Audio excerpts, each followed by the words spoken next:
بسم اللہ الرحمن الرحیم۔ السلام علیکم ناظرین، کیسے ہیں آپ؟ امید ہے آپ سب خیریت سے ہوں گے۔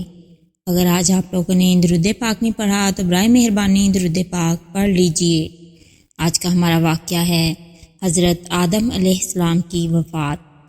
حضرت ابی بن کعب فرماتے ہیں، جب حضرت آدم علیہ السلام کی وفات کا وقت قریب آیا تو انہوں نے اپنے بیٹوں سے فرمایا، اے میرے بیٹو، میرا جنت کے پھل کھانے کو جی چاہ رہا ہے۔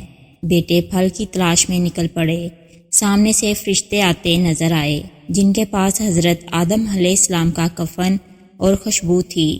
فرشتوں نے پوچھا، اے آدم علیہ السلام کے بیٹو، تمہیں کس چیز کی تلاش ہے؟ بیٹوں نے جواب دیا، ہمارے والد صاحب کی طبیعت ناساز ہے اور وہ جنت کے پھل کھانے کی خواہش رکھتے ہیں۔ فرشتوں نے کہا، تم واپس چلے جاؤ کیونکہ تمہارے والد فوت ہونے والے ہیں۔ فرشتوں نے آ کر ان کی روح قبض کی، ان کو غسل دیا، کفن پہنایا، خوشبو لگائی اور آپ علیہ السلام کے لیے لاحت تیار کی۔ پھر نماز جنازہ ادا کی اور قبر میں رکھ کر اوپر سے مٹی ڈال دی۔ پھر مخاطب ہو کر کہا، اے آدم کے بیٹو، تمہارے لیے مردوں کو دفن کرنے کا یہی طریقہ ہے۔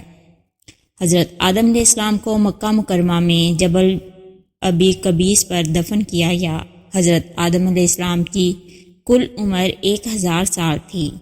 اس طرح کی اسلامی اور معلوماتی ویڈیوز دیکھنے کے لیے میرے چینل کو سبسکرائب کریں، میری ویڈیوز کو لائک اور شیئر کریں۔